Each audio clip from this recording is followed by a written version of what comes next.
Hi, and welcome to episode 2 of Classical Conscience.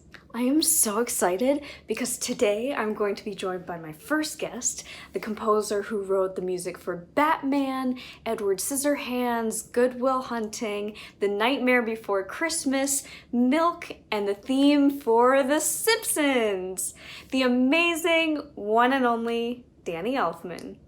What some of you may not realize is that Danny has written phenomenal music outside of film and TV, including a ballet, a Cirque du Soleil show, and most recently his Violin Concerto, piano quartet, and percussion quartet.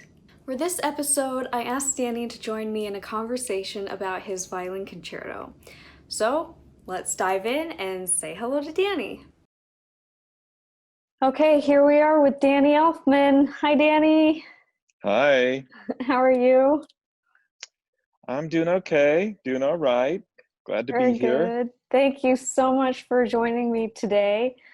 So, as you know, this is a series about classical music and its emotional impact on people.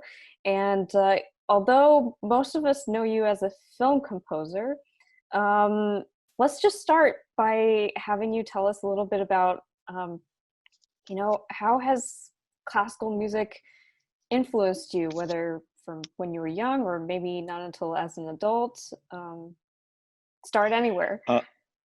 Yeah, I mean, it really began for me in high school. I was a very late comer to classical music, and I entered a new high school where I didn't have any friends because I just moved from another part of Los Angeles. And so I was kind of making new friends from scratch the first year I was there. And one of the people I met was a trumpet player who, even at 16 years old, he was already composing and playing in a big band jazz ensemble, and was really advanced for his. I'd never actually even met a musician before. And while hanging out with him, he turned me on to Stravinsky. And I'd never heard of Stravinsky. I mean, I knew the name, I think, but I'd never heard his music. And I'd never heard The Rite of Spring. And then he turned me on to the Firebird and Petrushka. And it really kind of turned everything around for me musically. I'd really listened to nothing but soul music and rock and roll music to that point in my life. And suddenly this sound of Stravinsky's orchestra really made a huge impact on me. And within a year, I was just diving into Stravinsky. I became a huge fan of L'Histoire du Soldat, which is a smaller chamber work of his. But that also led to my discovery of the other Russian composers that were going to be a big influence on me, in particular Prokofiev. And I remember when I first heard Prokofiev, I just felt like this is music from my own blood, because I did have Russian ancestry, and I felt somehow connected to the thematic Russian lyrical music that Prokofiev was doing.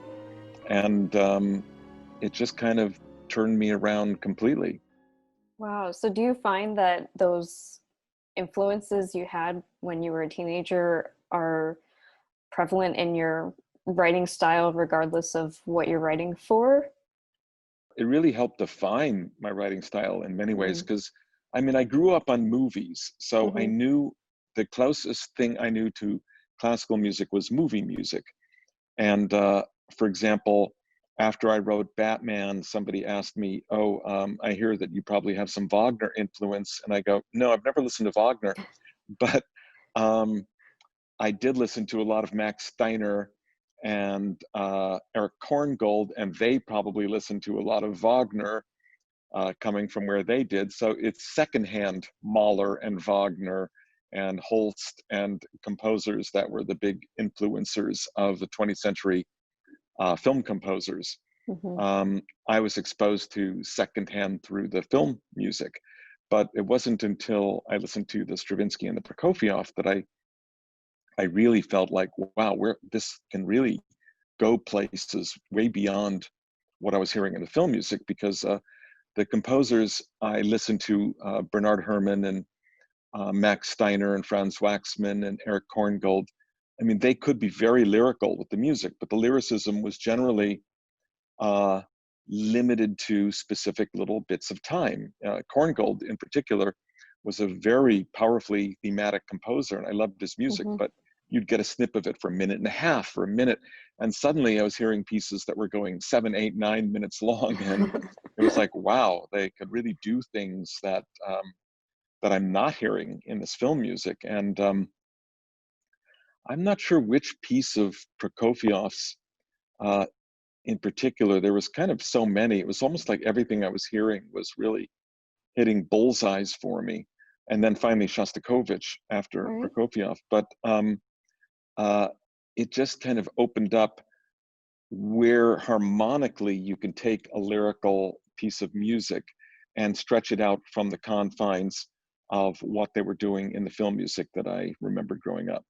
When I go see a film, I feel like the music is there to help guide us emotionally, to enhance something that's already being expressed on screen, or perhaps to evoke something that might otherwise be too subtle.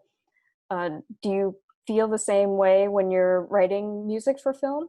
I mean, it's always to propel something of the moment. Sometimes you're propelling simply action or suspense, uh, but frequently the most important thing to any director coming into their movie is that you're propelling an emotional moment, a finale, a a big kind of turning point in the film that the music will help express and heighten those emotions for the audience.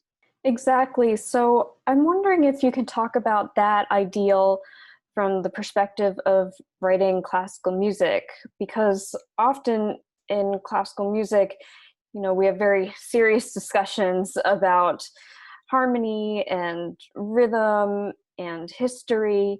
Uh, but talking about our feelings, how a piece of classical music feels, seems like something that's only done among colleagues and friends. But for example, in the case of your violin concerto, can you talk about how or what kind of emotional journey you had, if any, while writing that? That's very hard for me. And when I'm describing a piece of film music, it's very clear what the emotional trajectory is because it's following a specific character or characters. Hmm. When I'm writing for myself, it's another story.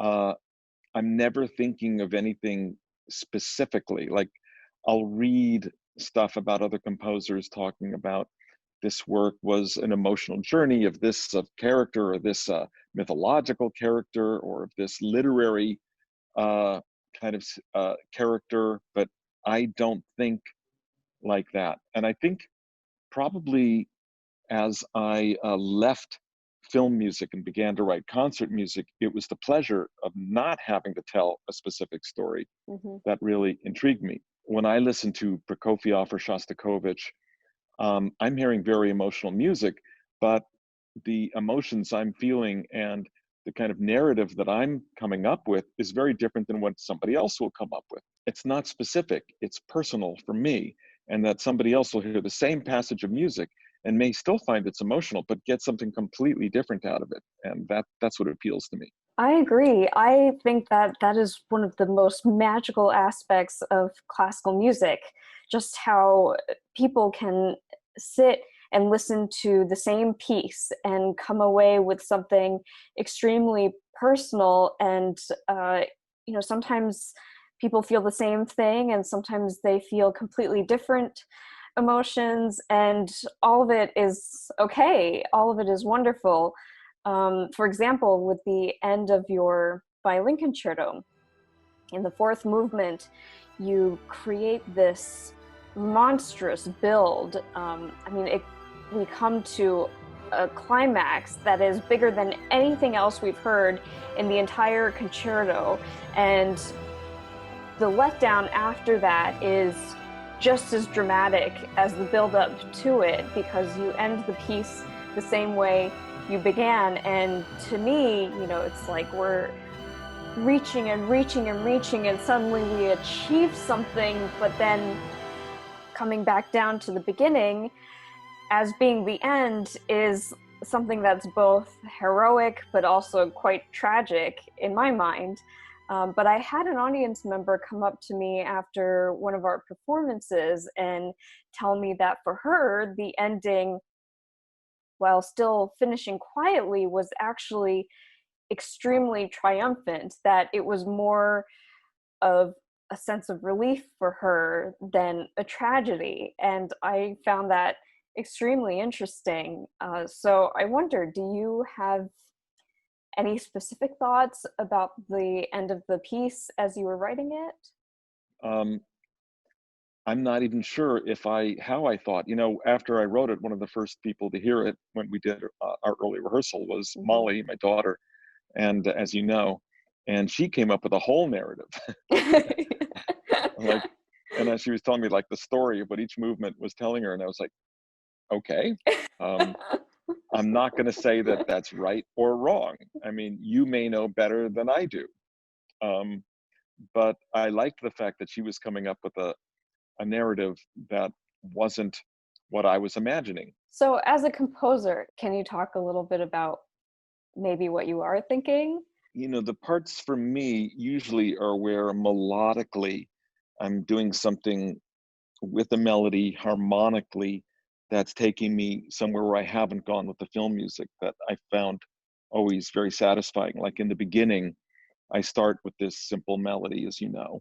That melody starts to get more layered, and I'm starting to add some harmonic motion. And I remember feeling pleased that it was kind of evoking a style of kind of neoclassical, neo-romantic music that I remember hearing, but it's not something I ever was able to really write into a film. What I find so incredible about the beginning of this violin concerto is it is such a statement. It's extremely somber. It's just violin and a low drone, and it's hard to imagine upon first hearing that there could be any other expression. It's so dark, and it feels like time is standing still, like there's nowhere you could go. But then the next thing you know, we are going somewhere. You turn that around into ba-da-da, ba-da-da, and suddenly now we're moving and evolving. The violin comes back in and it's weaving in and out of what the orchestra is doing. And meanwhile, our emotions are growing with this evolution. And as they grew, you then introduce another theme, which ba ba ba ba ba ba also feels like a major statement, something extremely strong and serious. And we're at this point where we feel like, oh my God, we can't go any further, like this is it. And then the music comes back down again.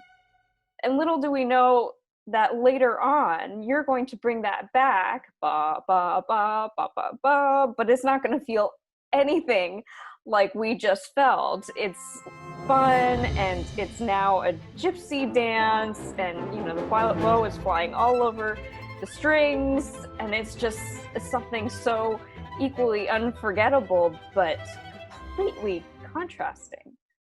It was natural for me to start with something somber, because that's like where I love somber and bittersweet melodies, which is why I gravitated so much towards the Russian music, because that was, so much part of the Eastern European influence is those kind of minor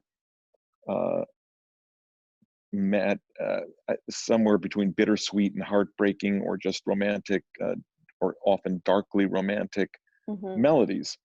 But then I also wanted to make sure that I expressed the kind of crazier side of myself that I really like, and that I knew that I would take it and open it up, and but I didn't know how I was going to do it. And then when it happened, it was just like real natural. It's like, oh, this is easy. It's just really rolling the same thing, just rolling it to the other side. Yeah. And that's the fun of playing with the melody. For me, that's really my pleasure composing, is like batting a melody around. Sometimes, I think of myself as a cat kind of playing with some, well, whether it be a mouse or just a piece of yarn or something. It's like they're just going to bat it around. Or my dog also will take like something that it's playing with and then rip it apart and turn it into something else. And before you know it, it's like it's transformed in some grotesque thing. But I like that. It's like taking something and batting it this way and batting it that way, and then making it ridiculous or silly or fun, and then back to a bit of romantic or heartbreaking again. The second movement contains a lot of chaos, excitement, and craziness. What was it like for you writing that? The whole thing about the second movement was how monstrously difficult the cadenza is. And it's actually the first thing I thought of when Tim Fox, my agent for this type of music, approached me in Prague in the bar after an Elfman Burton show with the idea of a violin concerto. And I was going, violin concerto? Boy, I don't know. And I started thinking, violin and percussion cadenza. That was just like the first thing that popped into my head. So it's just funny that way before anything else existed was the thought going into it that somewhere there was going to be a percussion and violin cadenza, because it's something I just never heard before, and I really wanted to. This started, like most things, with an improvisation. So I was just improvising, and then in that improvisation, and I started coming up with variations on this kind of frenetic rhythm around that melody, and I started getting really intrigued by it. So out of the improvisation came a couple of minutes of harmonically some of the things I wanted to do with it. And once I had that, I knew that, okay, I've got the foundation or the launching of my second movement with this. One of my favorite spots in the second movement cadenza is a place where I remember back in the studio, you asked me to improvise some stuff, and you said you wanted this section to be wild and crazy and very ringing. So I thought, okay, what can we do to accomplish that? So I said, okay, let's add some harmonics and maybe some open strings. But what I never imagined in that moment was what you ended up creating. You added some toms, and they go back and forth with me in matching these pitches. And it's one of those sections that makes you feel like your heartbeat really gets going. But in the music, it's also a big landing moment. So every time I play it on stage and I get to that point, I'm like, yes, this is where we're going. This is what we were aiming for. And I just love feeling like, the harmonics are shooting out of my violin, and then the tom pitches are coming out from behind me in the orchestra, and together it's like they break into the space that is the concert hall. And I just always thought that's really, really cool. And there's one other spot in the second movement that I would like to talk about, because I think it's so special, mainly because of its difference from the rest of the movement. I just think it's amazing how, in the middle of this very serious classical violin concerto, you have something that is just so fun and dancey. Is dancey a word? Anyway, fun and dancey. And I mean, did you ever have second thoughts about putting it in there? Yeah, I mean, because I thought I was writing in the second movement something more modern, and suddenly I fell into this kind of dancey Piazzolla-inspired thing, and I was going, what is this doing here? This doesn't fit in this movement. But in the end, I think it was you and John Mauceri kind of talked me into keeping it in. Well, I appreciate that you not only came up with it, but decided to keep it in there, even though under pressure from me and Maestro Mauceri. I think it, Yes. it definitely adds to the concerto, and it also gives us, a little bit of a break from whatever you were doing before, which was very, very intense, and and sometimes like schizophrenic, sometimes chaotic, sometimes savage. And then immediately following this little dance section, you have something that's so wonderfully lyrical for just a moment. And I think that that little spot on its own kind of brings everything together because of the contrast it creates. So that was a good move. Cool. Is there any part of this concerto that is personally special to you, whether it be a favorite movement or a spot that you feel for some reason more deeply connected to? My personal favorite movement is the third movement. Mm-hmm. And that's because harmonically, I fell into this thing, again, from an improvisation that was unusual for me. I'm expressing something I'd not been able to express before musically. I've chosen a simple motif, ba, ba, ba, ba, just those four notes. And I really just wanted to see how far can I take an improvisation based on a four-note motif. It feels like the manifestation of a single thought expressed through music, because you just start out with this four-note theme, and with every incarnation it kind of like goes this way or that way, or just transforms itself in some small, sometimes subtle, sometimes not so subtle way. And it makes me think of how like sometimes you'll have a thought, and then the thought sort of begins to grow, and then it compounds itself until it becomes something like bigger. And yeah, and it felt very personal. I mean, this actually was influenced by Wagner, because I'd made a joke earlier about Batman being influenced by Wagner, and I'd never heard Wagner. Right. But in this case, I actually had heard this instrumental passage from Tristan and Isolde that I really loved, the way it slowly unfolded. And as I was writing this, I became kind of aware of that. So it's not like I was modeling it after that precisely, but it was there, it was present in my mind. Like, take your time, let it really unfold slowly, because it was a beautiful passage. Ironically, I heard it because it was used in a film score. Oh. I didn't really even know what it was, other than, the movie was called Melancholia by Lars von Trier. I wasn't even sure what the music was when I was hearing it. And then I realized, it was by this new kid in town, Dick Wagner.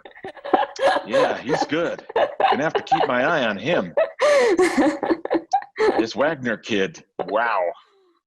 And but I wasn't surprised that I was kind of inspired by a piece of operatic music, and it being the one part of the opera that no one is singing.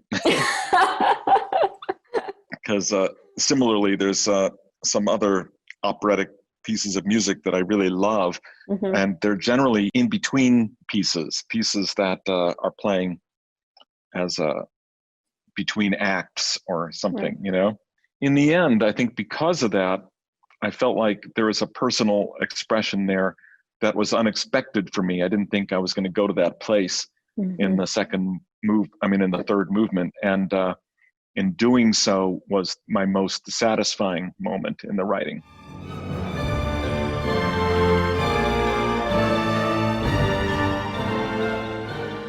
Thank you so much for joining me today. It was really fun to revisit this piece and, hear a little bit more of your insights. Even though we were like in the studio every day working on it together, there are some things that are, new and illuminating to me. So, My pleasure. all right. Well, enjoy the rest of your isolation. Yes, I shall. All right. Well, until Isolated next time. here. Okay. Okay. Well, Thanks, Danny. bye. Bye. And that's it for today. Thank you all for tuning in. If you want to hear the whole Violin Concerto, I recorded it with the Royal Scottish National Orchestra and Maestro John Mauceri for Sony Classical. You can find it on iTunes, Amazon, YouTube, and Spotify. Next time, I'll be here on screen with Joanne Falletta, the incredible conductor and music director of the Buffalo Philharmonic Orchestra. I can already tell you that she has something beautiful to share with us. So, I look forward to seeing you then. Bye!